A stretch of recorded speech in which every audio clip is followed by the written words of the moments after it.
Hello दोस्तों, welcome to our channel. दोस्तों, आज की कहानी एक छोटी बच्ची से शुरू होती है जिसका नाम जोए है।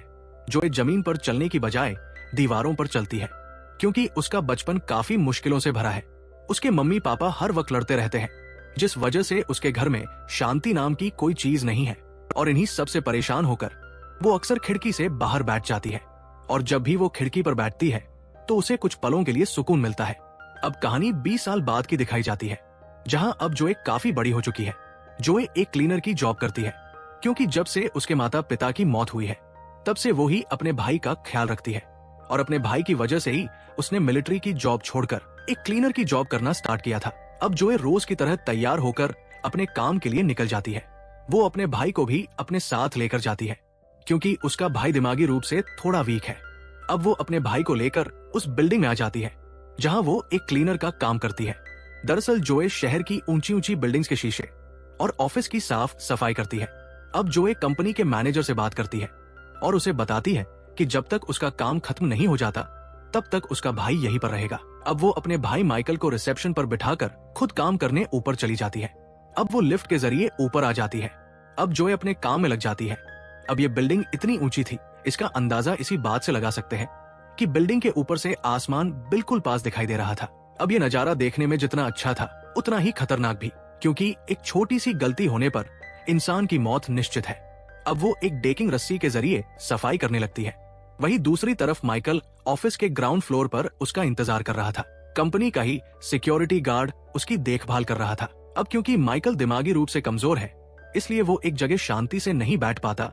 अब वो नजर बचाकर वहां से कहीं चला जाता है। वहीं दूसरी तरफ कंपनी का सीईओ जेफरी और जीनल का इंटरव्यू चल रहा था, जिसमें टीवी की होस्ट जेफरी से एनर्जी सिस्टम ग्रोथ के बारे में सवाल कर रही थी। दरअसल जेफरी की कंपनी एक बहुत बड़ी एनर्जी सोर्स कंपनी है और इस कंपनी का एनुअल इवेंट होने वाला है।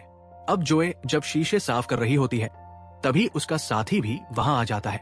वही ऑफिस के अंदर एनुअल फंक्शन लगभग शुरू होने वाला होता है, इसलिए जोए का साथी जल्दी से अपना काम खत्म करके वहां से चला जाता है। लेकिन जोए अभी भी अपना काम करती रहती है। अब जोए के फोन पर डेरिक की कॉल आती है। वो उससे कहता है कि जल्दी से अपना काम खत्म करो क्योंकि शेयर होल्डर्स की पार्टी जल्द ही शुरू होने वाली है। अब जोए जल्दी से अपना काम खत्म करने लगती है, लेकिन तभी माइकल उसके पास आ जाता है। वो जोए से कहता है कि उसे घर जाना है। जोए उसे समझाती है कि उसकी शिफ्ट अभी खत्म नहीं हुई है, इसलिए तुम पहले नीचे जाओ। अगर तुम यहाँ ऊपर रुके तो ये लोग मुझे नौकरी से निकाल देंगे। लेकिन माइकल उसकी कोई बात नहीं सुनता। अब वो जोए को अनसुना करके वहां से चला जाता है। वही जोए का काम भी लगभग पूरा हो चुका था। जोए को काम करते करते रात हो चुकी थी। अब जोए वहां से जाने लगती है, लेकिन तभी उसका बैलेंस बिगड़ जाता है, जिस वजह से उसका स्पंज नीचे गिर जाता है, और नीचे गिरते ही वो एक आदमी को लग जाता है, जिसकी वजह से उसे काफी चोट लग जाती है। इसी दौरान एक गाड़ी वहां आती है जिसमें कुछ लोग मास्क पहने हुए थे। वो लोग कंपनी के अंदर आ जाते हैं। अब वो लोग एक परफॉर्मर्स के तौर पर कंपनी में आए थे, लेकिन इनका असली मकसद कुछ और ही था, जो हमें आगे पता चलेगा। अब जब वो लोग अंदर आते हैं तो कोई भी उन्हें मास्क पहना हुआ देखकर कोई रिएक्शन नहीं देते, क्योंकि उन लोगों ने उसी कंपनी के लोगो वाला मास्क पहना हुआ था जिसका आज एनुअल फंक्शन होने वाला है। अब वहां मौजूद सभी गेस्ट को लगता है कि ये लोग कंपनी के खास मेंबर होंगे, इसी वजह से इन लोगों ने ये मास्क लगाया हुआ है। अब कुछ देर बाद वो लोग कंट्रोल रूम में चले जाते हैं और वहां मौजूद स्टाफ को शूट कर देते हैं, जिसकी वजह से कंट्रोल रूम का सिस्टम अचानक से बंद हो जाता है और पूरी बिल्डिंग की लाइट ऑफ हो जाती है। साथ ही वो लिफ्ट भी बंद हो जाती है जिसमें जोए बैठी हुई है।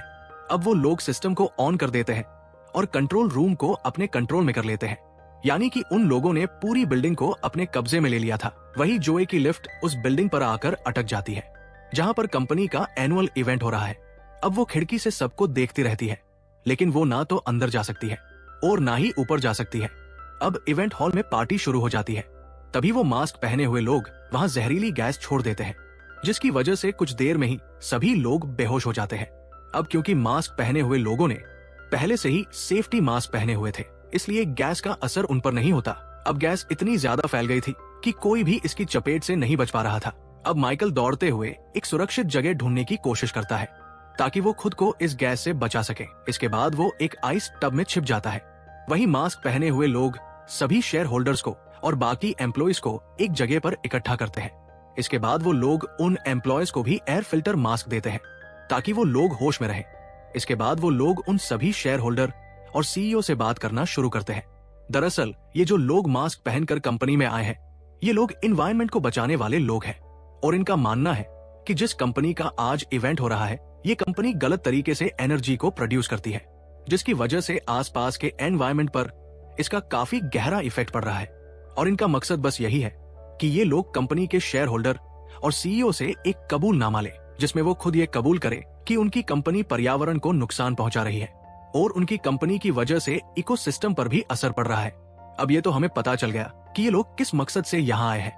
अब सब कुछ ठीक चल रहा था, वो लोग एक एक करके अपना बयान दे रहे थे, लेकिन तभी एक कंपनी का सीईओ उन पर भड़क जाता है और उनसे कहता है कि वो कोई कबूलनामा नहीं देगा, उसकी कंपनी कोई गलत काम नहीं कर रही। इतना सुनते ही उन मास्क पहने हुए लोगों में से एक आदमी, जिसका नाम नोआ है, उसके पास जाता है और उसे गोली मार देता है।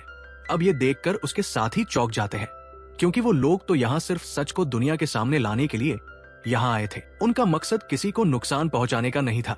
ये देखकर उनके लीडर को नोआ पर गुस्सा आ जाता है। वो नोआ से पूछता है कि तुमने ऐसा क्यों किया। नोआ उसकी किसी बात का कोई जवाब नहीं देता। वही खिड़की पर खड़ी जोए ये सब देखती रहती है। जब वो देखती है कि उन लोगों ने सीईओ की जान ले ली है, तो वो शीशे पर एक बड़ा सा SOS का साइन बना देती है। इसके बाद वो मदद के लिए चिल्लाने की कोशिश करती है, लेकिन बिल्डिंग इतनी ऊंची थी कि उसकी आवाज कोई नहीं सुन पा रहा था। अब जोए को लगता है कि उसे अपनी मदद खुद ही करनी होगी, इसलिए वो जल्दी से अपनी सेफ्टी रोप को लिफ्ट के साथ बांधकर धीरे धीरे नीचे उतरने लगती है। तभी वो लोग उस साइन को देख लेते हैं। इसके बाद उनका लीडर नोआ को जोए के पास भेजता है। अब नोआ जोए के पास जाने लगता है, लेकिन तभी कंपनी का दूसरा सीईओ वहां से भागने लगता है, लेकिन लीडर मार्कस उसे पकड़ लेता है। तभी नोआ भी उस कमरे में आ जाता है जहां लीडर ने कंपनी के सीईओ को पकड़ा हुआ था, लेकिन नोआ अपने ही लीडर को गोली मार देता है, क्योंकि उसे लगता है कि उसका लीडर सबको लीड करेगा तो वो अपने मकसद में कामयाब नहीं हो पाएगा। वहीं नोआ ये सब देखती रहती है। इसके बाद नोआ मार्कस को बिल्डिंग से नीचे फेंक देता है, लेकिन क्योंकि जोए की लिफ्ट वहीं पर थी, इसलिए वो उस लिफ्ट में गिर जाता है। इसके बाद जोए मार्कस की गन को निकाल लेती है। तभी नोआ भी वहां आ जाता है और वो जोए को देख लेता है। इसके बाद जोए उसके ऊपर गन तान देती है, लेकिन नोआ उससे कहता है कि मैं जानता हूँ तुम मुझ पर गोली नहीं चलाओगी। वो उसे बताता है कि अगर तुमने गलती से भी मुझे मारने की कोशिश की तो ये पूरी बिल्डिंग ब्लास्ट हो जाएगी, क्योंकि उसने उन सभी लोगों की बॉडी पर बॉम्ब फिट कर दिए हैं जो बेहोश पड़े हुए हैं। ये सुनकर जोए परेशान हो जाती है। नोआ उसे आगे बताता है अगर उसकी मौत हुई तो उसके हाथ पर जो बैंड बंधा हुआ है वो एक्टिवेट हो जाएगा और पूरी बिल्डिंग ब्लास्ट हो जाएगी। अब ये सब जानकर जोए कुछ नहीं कर सकती थी। नोआ उससे कहता है कि तुम्हारे पास जो गन है उसे बिल्डिंग के नीचे फायर करो। अब जोए को उसकी बात माननी पड़ती है। वही फायरिंग की वजह से कुछ देर बाद पुलिस भी वहां आ जाती है। अब पुलिस देखती है कि जोए फायरिंग कर रही है, तो वो लोग जोए को ही गुनहगार समझते हैं। इसके बाद पुलिस जोए पर ही स्नाइपर तान देती है। अब जब उनका लीडर मर जाता है तो बाकी मास्क पहने हुए लोग उन लोगों को भी मारना शुरू कर देते हैं जो नोआ के अगेंस्ट थे। वही जोए चुपके से मार्कस का फोन निकाल लेती है। इसके बाद वो सीनियर पुलिस को कॉल करती है और उसे बिल्डिंग की सारी सिचुएशन के बारे में बताती है। वही जोए की बताई हुई डिटेल के आधार पर पुलिस ऑफिसर लिसा उन मास्क पहने हुए लोगों के बारे में जानकारी लेने लगती है। तभी पुलिस ऑफिसर लिसा को पता चलता है कि नोआ एक खतरनाक आतंकवादी है, इसलिए वो नोआ की खबर न्यूज चैनल पर चला देते हैं।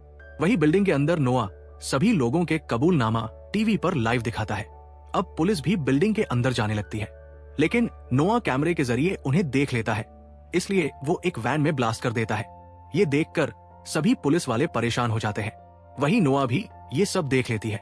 अब नोआ उस शीशे को तोड़ने की कोशिश करती है। माइकल भी उसकी हेल्प करता है। इसके बाद माइकल अपनी बहन को अंदर खींच लेता है। वही नोआ को भी पता चल जाता है कि जोए बिल्डिंग के अंदर आ चुकी है, इसलिए वो अपने साथियों को जोए को खत्म करने के लिए भेज देता है। वही जोए माइकल के साथ एक जगह पर छिप जाती है, लेकिन तभी वो लोग वहां आ जाते हैं। इसके बाद जोए उन लोगों को मारने लगती है। अब क्योंकि जोए पहले एक मिलिट्री ऑफिसर थी, इसलिए वो बड़ी ही आसानी से उनका मुकाबला कर पा रही थी। अब वो नोआ के कई साथियों को मार देती है। इसी बीच नोआ अपनी एक वीडियो बनाकर पुलिस को देता है, जिसमें वो बताता है कि मेरा मकसद इस धरती को बचाना है और मेरा मानना है कि इंसान ही धरती के लिए सबसे बड़ा खतरा है, इसलिए मैं सभी लोगों को जान से मार दूंगा। वही जोए भी ऑपरेटिंग रूम में आ जाती है और वहां मौजूद नोआ के आदमी को मार देती है। अब जोए भी नोआ की वीडियो देख लेती है, इसलिए जोए को नोआ के इरादे समझ आ जाते हैं। अब जोए जल्दी से सारे डेटा को एक चिप में ट्रांसफर करके कंट्रोल रूम के सिस्टम को रीसेट कर देती है, ताकि नोआ के हाथ किसी भी तरह का कोई डेटा ना लग सके। अब वो नोआ को कॉल करती है और उसे बताती है कि वो उसे उसके मकसद में कामयाब नहीं होने देगी। इसके बाद जोए पुलिस को कॉल करती है और उन्हें बताती है कि नोआ के ज्यादा लोग नहीं बचे हैं, इसलिए मैं नोआ को खत्म करने जा रही हूँ। वो उनसे कहती है कि मैं एक मिलिट्री ऑफिसर थी, इसलिए मेरा फर्ज है अपने देश और लोगों की रक्षा करना। ऐसा कहकर वो फोन कट कर देती है। इसके बाद वो उस चिप को माइकल को देते हुए कहती है, तुम इसे लेकर किसी सेफ जगह पर छिप जाओ। अगर तुम्हें मौका मिले तो बिल्डिंग से बाहर चले जाना, मैं कुछ देर में तुम्हारे पास आ जाऊंगी। माइकल जोए की बात मान लेता है और वहां से चला जाता है। वहीं नोआ भी अपने साथियों के साथ जोए के पास आ जाता है। इसके बाद जोए उसके आदमियों को मार देती है, लेकिन वो नोआ को नहीं मार सकती क्योंकि वो जानती है कि अगर नोआ मर गया तो उसके हाथ में बंधा हुआ बैंड एक्टिवेट हो जाएगा। इसलिए अब जोए नोआ के बैंड को छीनने का प्लान बनाती है, इसलिए वो नोआ के साथ फाइट करने लगती है। अब वो काफी देर तक आपस में लड़ते रहते हैं। इसी बीच पुलिस भी बिल्डिंग में घुस जाती है। वहीं नोआ और जोए अभी भी लड़ते रहते हैं, लेकिन नोआ एक रोड से टकराकर खिड़की से नीचे लटक जाता है। तभी वो जोए को बताता है कि उसे ऊपर खींच लो, अगर वो नीचे गिरकर मर गया तो ये पूरी बिल्डिंग ब्लास्ट हो जाएगी।